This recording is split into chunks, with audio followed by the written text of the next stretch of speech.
과거 이스라엘은 믿음으로 나라를 세웠습니다. 그런데 솔로몬 이후에 우상을 쫓아가다가 나라가 두 쪽이 나고 말았어요. 북이스라엘과 남유다로 나눠졌죠.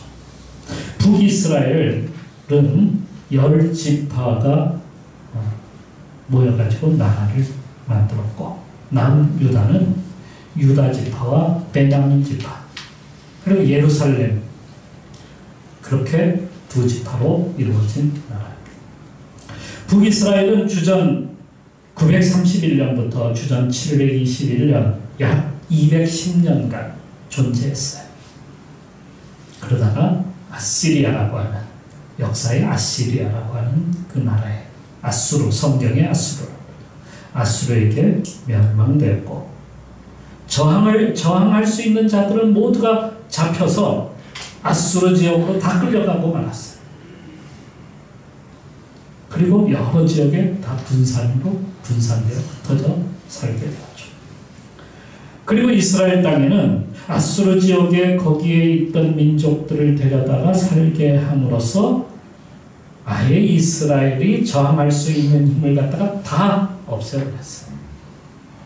그리고 그 나라는 서서히 혼혈화 되어갔습니다. 남유다 역시 주전 931년부터 시작해서 주전 587년까지 존재했는데 340년간 존재했어요. 남유다는 바벨론에게 멸망당하고 말았죠. 그리고 3차에 걸쳐서 포로가 되어서 바벨론 여러 그 지역으로 흩어져서 살게 되었어요. 그곳에서 70년간 살다가 다시 돌아오게 되는데 돌아온 숫자는 약 5만 명도 채 되지 않았어요. 그들 역시 많은 수가 이방인과 결혼하여서 민족 자체가 정체성을 다 잃어버렸어요. 혼혈화되고 유대민족이라고 하는 순수한 혈통이 사실은 사라져버렸어요. 그들이 새로 나라를 건설할 수 있었던 것은 핏줄이 아니었어요. 군대의 힘도 아니었습니다. 독립운동을 한 결과도 아니었어요. 물론 페르시아가 바벨론을 무너뜨리고 거대한 제국을 건설하면서 당시에 포로로 잡혀온 모든 민족들은 자기 나라로 다 돌아가라 이렇게 명령을 내렸기 때문에 그들은 자신들이 무엇 때문에 나라가 멸망하고 뭐 그렇게 그 명령을 내렸지만은 그래도 이 유대민족은 자신들이 왜 나라가 멸망하고 왜 끌려갈 수밖에 없었는지를 다시 과거를 갖다가 돌이켜서 그 역사를 돌아보는 계기로 삼게 되었습니다. 멸망 전에 예레미야 선지자의 글을 알게 되었어요. 예레미야는 당시에 바벨론이 곧 쳐들어와서 다 이 나라를 갖다가 삼키게 되는데 항복하면 살 것이다. 그럼에도 그들은 돌이키지 않았죠. 그래서 성전 회복을 이제 예레미야가 이야기했는데 그것을 통해서 예배의 회복이 이제 이루어질 것이다 라고 하는 것을 그들이 알게 되었어요. 이방인에게 성전이 짓밟히는 수치를 당한 것을 하나님께서 보수하시고 다시 돌아와서 성전에서 제사하게 될 것이라는 예언을 갖다가 그들은 그 예언의 말씀을 보게 된 거예요. 그러니까 그들은 하나님을 믿도록 택함을 받은 백성임에도 하나님을 버리고 우상 숭배에 빠져서 악을 행하다가 멸망받았기에 다시 성전을 짓고 하나님 앞으로 돌아와서 예배를 드리며 신앙을 회복하면 하나님께서 이 민족을 다시 회복시켜 주실 것이다 하는 것을 믿게 되었던 것이죠. 그리고 그들은 철저히 자신들의 죄와 선조들이 지었던 모든 죄까지도 다 회개하면서 하나님 앞으로 돌아오기 시작했어요. 그런 운동을 펼치고 이렇게 해서 다시 나라를 갖다가 세우게 되었던 것입니다. 그러니까 북이스라엘이나 남유다가 멸망한 그 이유는 어디에 있냐면 우상숭배에 있었다는 겁니다. 우상숭배. 그들은 바알과 아세라 신을 섬겼어요. 그럼으로써 탐욕과 음란에 빠지게 되었고, 심지어는 거기로부터 발생하는 그 동성애자들이 얼마나 많이 일어났는지 몰라요. 소위 남색하는 자들이다. 성경은 그렇게 말씀하고 있어요. 이런 자들이 막 무수히 일어났어요. 그걸 갖다 백성들이 다 쫓아서 행하고, 심지어 성전 안에서 그러한 그 음란한 그러한 우상단지들을 갖다 놓고 제사하고 했던 일들이 성경에 기록되어 있습니다. 심지어는 몰렉이라고 하는 신이 있는데 그 신에게 자기의 아이들까지 바쳐가면서 그런 악한 짓을 갖다가 행했던 것이 그 당시에 일어난 일이었습니다. 그러니까 그들은 철저히 하나님을 버렸어요. 그러니까 북이스라엘과 남유다의 멸망은 이렇게 해서 찾아온 것입니다. 우리 그리스도인들은 역사를 돌아볼 줄을 알아야 돼요. 역사를 볼 줄 아는 사람이 미래도 지배한다는 사실을 알아야 합니다. 우리가 어디서부터 왔는지, 어떻게 나라가 세워졌는지, 그래서 앞으로 우리가 어디로 가야 되는지를 잘 알고 바른 나라를 세우기 위해서는 역사를 우리가 공부해야 되고 역사를 우리가 알아야 돼요. 그런데 지금 우린 이 나라의 정체성이 무엇인지, 우리가 왜 이 나라에 살아야 되는지를 전혀 인식하지 못하고 살아가고 있습니다. 그래서 우리는 더욱더 역사를 갖다가 알아야 합니다. 우리의 가장 큰 어리석음은 역사를 갖다가 정치 안으로 끌어들여가지고 해답을 없게 만들었어요. 해답 없이 그냥 막 논쟁만 하다 끝나버려요. 정치는 그런 거예요. 정치에는 해답이 없어요. 역사를 돌아보는 것을 그래서 우리는 아주 싫어합니다. 왜? 정치가 돼버리니까. 역사 얘기하면 정치 얘기한대. 우리는 정치가 아닌 믿음으로 이것을 풀어야 돼요. 믿음으로. 과거 조선시대 1787년 천주교가 들어왔어요. 그러니까 복음이 이 땅에 처음으로 들어온 것이 1700년대. 하지만 그것을 명문 사대부들이 학문으로 받아들였어요. 일반 백성들이나 하층민들과는 아무 상관없는 그런 글이었어요. 그러니까 당시에 그 한자라고 하는 것은 한자를 아는 사람들은 불과 10%도 안 됐어요. 그 모든 사람들이 모르는 그 글자, 그래서 세종대학에 한글을 창시한 거 아닙니까? 그럼에도 한글을 갖다가 보급하려고 하지를 않았어요. 왜냐하면 한글을 보급하게 되면 중국에서 가만두지 않는다. 그래서 이 나라가 모든 관공서나 또 모든 통용하는 글자, 시험을 볼 때도 과거 시험도 전부 무엇을 보는 거예요? 한자를 가지고 시험 보는 거예요. 어떤 거예요? 중국의 역사, 중국의 무슨 문학, 사서삼경, 사소경, 이런 걸 가지고 시험을 보는 거예요. 그러니 천주교가 들어와도 일반 백성들은 잘 몰랐어요. 학문으로 공부하다가 드디어 이 문제가 어디에까지 이게 문제가 부딪히기 시작했냐. 제사 문제에 부딪히기 시작했어. 그런데 제사도 가난한 사람들, 하층민들은 제사를 드릴 수가 없었어요. 조상이 없으니까. 노비들이 무슨 조상이 있어? 조상이 없어요. 그러니까 제사는 누구의 점유물이었냐면 양반들의 점유물이었어요. 그러니까 양반들의 논쟁이 뭐냐면 제사의 문제. 아무 평민들이나 가난한 사람들하고는 아무 상관이 없었어요. 그리고 거기에 논쟁을 듣다 보니까 핍박을 받게 되죠. 점점 이 천주교가 평민 사이로 이제 들어가기 시작하면서 이제 핍박이 시작이 되기 시작합니다.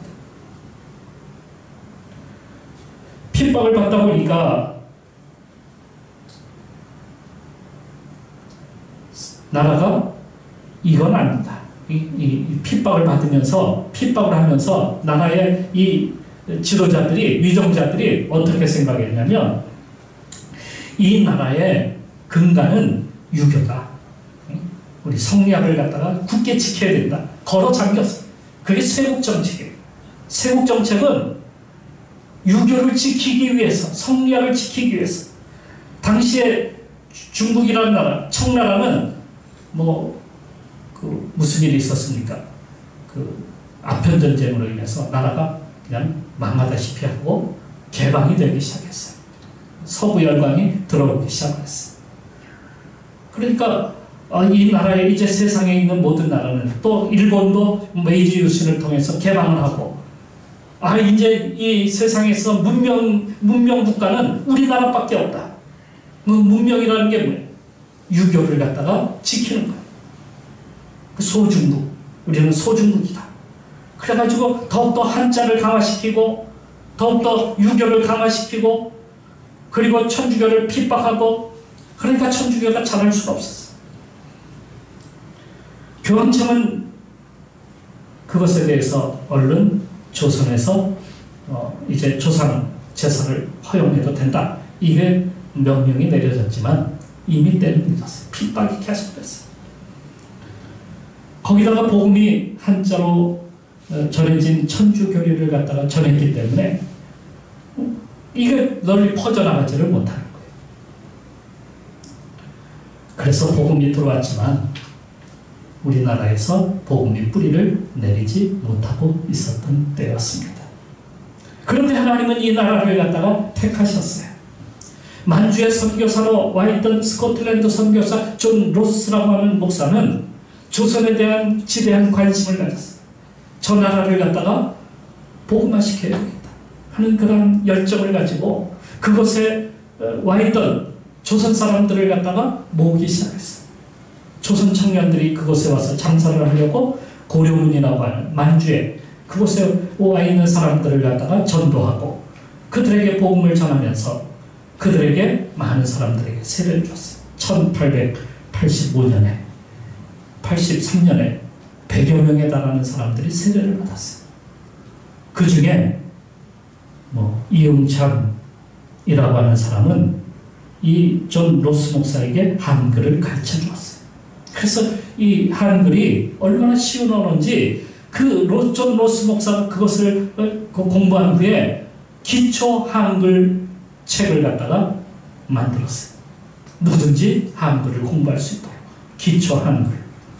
그 다음에 그는 또 무엇을 했냐면 문법책을 스스로 만들었어요. 우리나라에 문법이라는 자체가 없었어요. 문법책을 만들었어요. 그 시절에 처음으로 시작한 것이 뭐냐면 띄어쓰기였어요.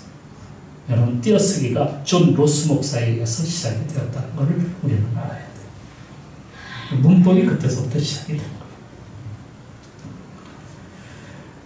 거예요. 스코틀랜드 도움으로 스코틀랜드의 성서 경례의 도움을 받아가지고 이응찬, 서상윤, 백홍준 이 세 사람을 갖다가 데려다가 성경 번역을 갖다가 하기 시작했어요. 한자로 된 성경을 한글로 번역하는 거예요. 그래서 거기서 나온 성경이 누가복음과 요한복음이 거기서 나왔어요. 그것을 가지고 그들이 어디로 갔냐면 의주로 갔어요. 자기의 고향 의주로 갔는데 갔더니 막 핍박이 시작이 됐어요. 야소경, 웬 귀신들이 와가지고 그래서 막 핍박을 받으니까 그들이 죽음의 그 문턱을 넘어서 어디로 가게 됐냐면 황해도 솔레로 가서 거기서 복음을 전했는데 그곳 사람들은 복음을 갖다 얼마나 잘 받아들였는지. 그래서 솔레 교회가 우리나라 최초의 교회가 생겨났어요. 선교사가 없음에도 불구하고 교회가 탄생이 됐어요. 솔레 교회. 한글 성경은 처음에 양반들이 받아들이지 않았어요. 고통받던 노비들, 여성들, 하층민, 백정들 이러한 사람들이 복음을 받았어요. 한글은 그런데 공부하고 나니까 너무너무 쉬우고 일주일이면 깨우쳐. 일주일이면 누구든지 성경을 읽을 수가 있는 거예요. 그만큼 언어가 쉽게 되게 만들었어요. 정말 우리 세종대왕께서는 정말 놀라운 일을 행하신 거예요. 복음은 이렇게 퍼져나갔어요. 쉽게. 한글이 쉬운 것처럼 복음도 쉽게 그렇게 퍼져나갔어요. 이때가 1883년이었습니다. 조선의 기독교 선교사가 들어온 것은 1885년 4월 5일 언더우드와 아펜셀러가 인천 진포항을 통해서 들어오게 되었어요. 그런데 그의 손에 언더우드 목사가 들어올 때에 그의 손에는 성경이 들려 있었는데 그 성경이 어떤 성경이었냐면 마가복음 한글판 성경이었어요. 아니 어떻게 누가복음도 아니고 요한복음도 아니고 마가복음이 그의 손에 들려 있었을까? 놀랍지 않습니까? 이 마가복음은 언제 번역이 되었을까? 마가복음은 일본 수신사에 일행으로 갔던 이수정이라는 분이 일본에 가서 살다 보니까 거기에는 막 그리스도인들이 얼마나 열심으로 하나님을 믿고 그렇게 복음을 받아들였는지 그도 내가 복음을 받아야 되겠다 생각하고 예수님을 믿고 세례를 받게 되었어. 그리스도인이 되었어. 그리고 성경 공부를 통해서 성경을 알게 되면서 이 나라가 우리 조선이라는 나라가 복음을 받으면 나라가 다시 일어날 거야. 다시 이 나라가 새롭게 될 거야. 생각하고 복음을 받는 길밖에는 없다. 생각하고 선교사들에게 간청을 했어. 조선의 선교사로 와주십시오. 조선의 선교사가 필요합니다. 복음이 필요합니다. 그는 성경을 서울말로, 그러니까 한양말로 번역을 했습니다. 그래서 존 로스 목사가 번역한 것은 서북말, 저 북한말, 그러니까 사투리죠. 사투리로 번역을 했습니다만은 언더우드가 들고 온 성경은 서울말, 표준말. 거기에 좀 달랐어요. 그런데 그가 와보니까 이미 복음이 나라에 막 퍼져나가고 있었던 것을 알게 되었어요. 여기저기 복음을 와서 말씀을 증거해달라고 하고 세례를 받겠다는 사람들이 막 늘어나기 시작합니다. 하지만 방해도 만만치 않았어요. 한자만을 고집하는 사대부들은 복음을 받아들이지 않았어요. 오히려 그들은 무당이나 점쟁이들을 갖다가 쫓아다녔어요. 궁궐 안에는 아예 무당이 상주했어요. 어떤 무당은 왕으로부터 높은 직책을 갖다가 하사받았어요. 궁궐 안에는 매일같이 무엇이 벌어졌을까? 구판이 벌어졌어요. 매일같이 구판이 벌어지는 거예요. 그러니 나라가 이게 온전할 리가 있겠어요? 이 위정자들이 나라를 갖다가 이끌어가는 지도자들이 미신에 빠져가지고 점쟁이나 쫓아다니고 이 무당이나 쫓아다니고 이 나라가 이게 온전할 리가 없었어요. 그게 오늘날에도 이게 변하지 않는 거예요. 그게 이상하게 나라가 더 어지럽고 이게 점점 이 나라가 말세가 될수록 무엇이 더 많아지는 거예요. 이 점쟁이들, 이 무당들이 더 많아지는 거예요. 오늘날에도 그게 없어지지 않는 이유는 무엇 때문이냐면 이게 민속 전통이래. 이게 민속 전통이라고 이걸 갖다가 나라에서 없애지 못하는. 왜요? 과거에 그 국가 나라 안에서 그걸 다 장려했으니까. 그러니까 당시에 무당과 점쟁이들만이 돈을 벌었다는 거예요. 기록에 의하면 가장 돈을 많이 번 사람들이 대부분이 이게 이 무당과 점쟁이들이. 이들만이 잘 먹고 잘 살았어요. 다양한 것은 당시의 나라의 변화를 바라던 젊은 지식 엘리트 계층들이 있었어요. 이들이 선교사를 만나고 복음을 받아들이고 그리스도인이 되었고 새로운 교육을 신식 교육을 받았어요. 신교육. 그 중에 우리가 잘 알고 있는 서재필, 윤치호, 이승만, 김규식, 도산 안창호 이런 분들이 당시에 복음을 받아들이고 하나님을 믿기 시작했어요. 많은 젊은이들이 이 나라의 살 길은 무엇밖에 없다? 복음밖에 없다. 그걸 믿은 거예요. 그걸 믿은 거예요. 그들은 모두가 국가가 부강하게 되려면 하나님을 믿는 백성이 되어야 된다고 그렇게 믿었던 겁니다. 초기 기독교인으로 살았던 그 동아일보 창시자, 창간자였던 박영효라고 하는 내무 대신이 있었어요. 그가 일본에 망명 생활을 할 때에 복음을 받아들였어요. 그가 하나님을 믿었어요. 그래서 왕에게 건백서라고 하는 상소, 개화상소를 갖다가 보내게 되는데 거기에 보게 되면 과거에 뭐 많은 아주 긴 글인데 거기에 그 짧게 이런 글이 있어요. 유교와 불교가 왕성할 때에는 중국과 인도가 강성하였는데 이젠 기독교가 융성하여서 구미의 여러 나라가 강성하게 되었으니 우리도 약하게 된 이 유교를 버리고 모든 백성이 자유롭게 기독교를 믿게 하여서 강성한 나라로 만들어 갑시다. 이게 그의 요지였어요. 그러니 당시의 지식이나 백성들은 교회에 나가서 하나님을 믿어야 나라가 삽니다. 이걸 굳게 믿고 있었던 거예요. 그런 의지가 1908년 평양 대북운동을 일으켰고 하나님께 돌아온 운동이 계속 일어나서 그 간절한 소망이 결국에 이루어진 겁니다. 그래서 나라가 새롭게 건설하게 되었죠. 이 대한민국은 그래서 믿음으로 세운 나라입니다. 믿음으로 세운 나라예요. 하지만 반대 세력이 있었어요. 말씀 가운데서도 우리가 보게 되면 적그리스도들이 말세에는 나타난다 그랬죠. 하나님을 믿지 못하게 만들고 우상 숭배에 빠지게 만들고 백성을 타락하게 만들어서 음란과 범죄의 늪에 빠지게 만들고 결국에는 하나님을 떠나게 만들고 이런 사탄의 음모를 우리는 항상 조심해야 됩니다. 이번 올림픽이 오늘로 끝이 납니다.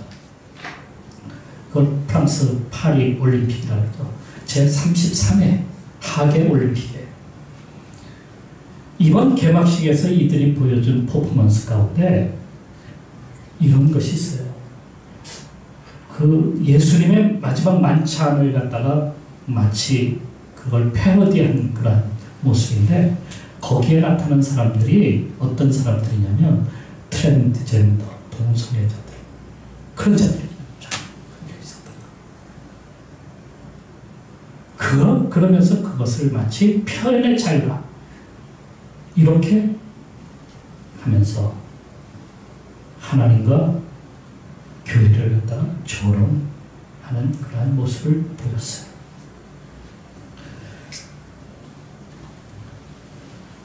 그게 뭘 교회와 하나님을 조롱했느냐. 만일에 이슬람을 그런 식으로 표현했다면 어떻게 될 뻔했겠어요. 그러니까 그들은 이슬람에 대해서 건들지를 않아요. 이들의 이런 행동은 오래된 습관이에요.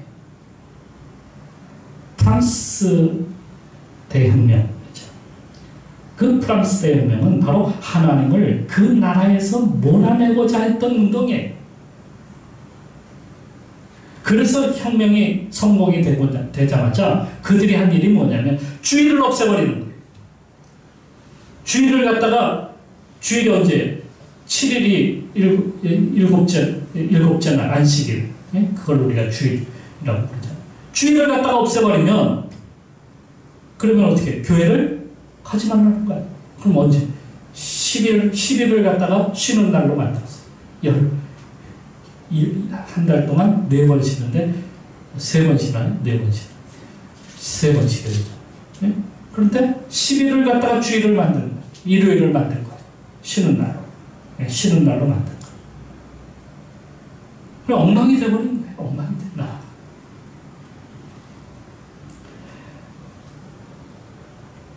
마치 북이스라엘의 여로보암이 남쪽 예루살렘을 백성들이 나라를 만들었음에도 불구하고 백성들이 다 이제 명절 때가 되면 6월절이나 오순절이나 이런 때가 되면 다 어디로 가냐면 다 예루살렘으로 가는 거예요. 남자들이. 장정들은 다 하나님께 보여야 되죠. 그러니까 다 예루살렘으로 가는 거예요. 그러니까 이걸 가지 못하게 만들기 위해서 베델과 단의 우상단지를 만들고 거기에다가 제사장도 거기다 두게 해서 그곳에다 분양하고 제사하고 해서 백성들을 다 거기에 가도록 그렇게 만들었어요. 그래 나라가 어떻게 되겠어요? 나라가 우상의 나라로 다 변해버린 거예요. 이게 이렇게 된 거예요. 그러니까 북이스라엘이 이것을 쫓아가게 만들었어요. 210년 동안 그들은 하나도 바뀐 게 없었어요. 계속해서 그 우상을 쫓아간 거예요. 열왕기상 말씀에 보면 이런 말씀이 있어요. 그 땅에 또 남색하는 자가 있었고, 남색하는 자가 누구예요? 동성애자들. 여호와께서 이스라엘 자손 앞에서 쫓아내신 국민의 모든 가증한 일을, 그걸 갖다가 남색할 그 가증한 악한 일을 갖다가 무리가 본받아서 행하였느니라. 백성들이 그것을 갖다가 쫓아갔다는 거예요. 그런 것을. 그리고 얼마나 많은 이 나라가 정말 그 동성애로 인해서 몸살을 앓겠냐. 하나님은 아수르를 보내서 그 나라를 멸하고 모든 지식인을 북쪽 아수르 지역으로 옮겨버렸어요. 프랑스는 하나님을 이렇게 버린 나라가 되었어요. 조심해야 돼요. 그런데 프랑스만이 그렇게 된 것이 아닙니다. 우리도 하나님을 이 땅에서 자꾸 몰아내려고 해요. 이 나라가 건국하게 된 것을 부정하고 나라를 무너뜨리는 세력들이 있습니다. 그 세력이 어떤 세력이냐면 먼저는 하나님과 교회를 부정하는 적그리스도. 그 적그리스도가 누구냐면 바로 공산주의자들이에요. 여러분 잘 알아야 돼요. 이들은 처음부터 신의 존재를 부정하는 자들. 마치 신이 있는 것처럼 말하지만 그들의 신조에는 신이 없습니다. 유물론, 유물주의.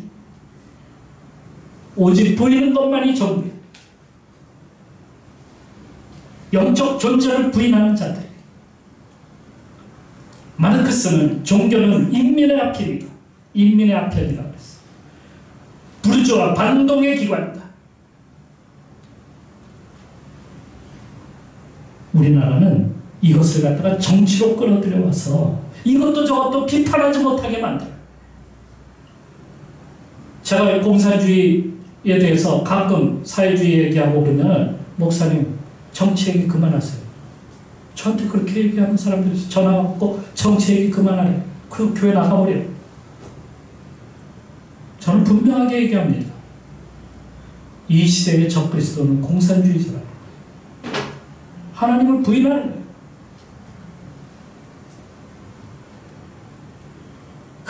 이게 정치로 끌어들여가지고 이게 가장 큰 문제가 됐어. 그래서 공산주의자들이 판을 치는 그런 세상이 되고 말았어요. 누가 비판하면 자기들도 그냥 또 다른 얘기로 또 돌려놓고 해서 우리가 비판하지 못하도록 그렇게 만들었어요. 분명한 것은 기독교와 공산주의는 공존할 수 없습니다. 그런데 가짜 목사들도 있어요. 마치 자신을 훌륭한 기독교인처럼 포장하면서 공산주의 국가, 북한을 찬양하고 쫓아가는 그런 사람들 말이에요. 이런 가짜 신앙에 선동당해서는 안 돼요. 우리는 오직 하나님만을 섬기고 예수 그리스도만을 갖다가 따라가야지 다른 걸 어떻게 쫓아갑니까? 가짜신 그걸 쫓아가면 안 돼요. 대한민국이 건국할 당시에 기독교인과 공산주의자들 간에 한판 승부가 있었어요. 그래서 건국이 사실은 기독교인들에 의해서 세워진 거지 않았어요. 세워졌습니다. 그들 이 공산주의자를 몰아내는 데는 굉장히 어려웠어요. 6.25 전쟁이 생겨가지고 그들이 공산주의가 이런 거구나 하는 것을 알고 사람들이 돌아섰어요. 정말 힘든 일이었어요. 하지만 그들이 지하로 숨어 나오지 않다가 이제는 자유사상에 기대서 스멀스멀 기어나와서 정치에 참여하고 이제는 나라를 갖다가 집어삼키려고 해요. 이 나라가 어떻게 세워진 나라입니까? 하나님께서 세운 나라, 믿음으로 세운 나라. 우리가 이것을 지켜나가야 됩니다. 다른 하나는 무당과 점쟁이, 각종 이단과 온갖 사이비종파들, 말세가 될수록 이러한 것들이 더 점점 많아져. 이런 것들이 많아지면 나라가 어지럽고 멸망의 길로 갑니다. 조선말이 그랬어요. 조선말의 그 무당들이 얼마나 많은 미신이야, 미신천지였어. 조선말이 그랬어요. 이스라엘의 사울왕 때가 그랬어요. 북이스라엘이 그랬어요. 남유다도 그랬어요. 마지막에 다 그랬어요. 예수님은 말세에 이들이 많이 나온다고 말씀하고 계십니다. 더욱이 이런 것들은 사람들을 갖다가 음란하게 만들고 동성애를 양상시키고 온갖 범죄들을 갖다가 만들어냅니다. 그것은 바알사상이에요. 바알사상. 바알사상이 뭐냐면 모든 분은 바알이 다 가져다 준다. 바알이 가져다 주는 풍요로운 그 탐욕의 우상에 빠져서 쾌락과 음란에 빠지게 만드는 게 오늘날의 이 바알 신앙이 얼마나 많은지 몰라요. 미국의 코넬 대학의 앨런 블룸 교수는 그의 책에 미국 정신의 종말이라는 책에서 세계 제일의 강대국이며 하나님의 복을 어느 민족보다 많이 받은 미국이 현재 타락의 원상이 된 이유는 기독교적 삶의 가치를 포기했기 때문이다 라고 지적하고 있습니다. 곧 하나님주의를, 하나님 사상, 하나님 믿는 것을 바알로 바꿨다는 거예요. 물질과 바꿨다는 거예요. 나라가 번영하고 복받는 나라가 되려면 다시 우리가 하나님께로 돌아가는 길밖에 없습니다. 하나님을 떠나게 만드는 세력에 선동되지 말고 우리는 진리 편에 서야 돼. 진리 편에. 진리의 말씀 가운데 서야 돼. 그래서 우리가 다시 이 나라를 믿음의 나라로 세워가는, 정말 오늘 광복절 감사주의를 맞이해서 저는 이 말씀을 드리고 싶습니다. 다시 믿음의 나라로 만들어 갑시다. 아멘. 기도하겠습니다. 우리는 역사에서 우리에게 주시는 교훈을 알아야 합니다. 사탄은 어떻게 하든지 우리를 죄의 올방에서 하나님으로부터, 예수님으로부터 떼어놓으려고 갖가지 악한 방법들을 써서 유혹합니다. 그래서 우리로 진정한 자유를 얻지 못하도록, 나라가 번영하지 못하도록 방해하고 없애고 무너뜨립니다. 여기에 속지 말고 우리는 진리 가운데 서야 하겠습니다. 말씀 위에 나라를 세워야겠습니다. 믿음으로 세워나가야 되겠습니다. 하나님 중심 그러한 세상을 만들기 위해서 오늘 우리도 먼저 우리가 말씀 가운데 날마다 믿음 가운데 우리가 살아가는 성도가 되어야 되겠습니다. 하나님, 이런 나라를 우리가 세워야 하겠습니다. 이러한 세상을 우리가 만들어야 되겠습니다. 먼저 나라부터 시작하게 하여 주옵소서. 우리 기도하면서 나가도록 합시다. 기도하겠습니다.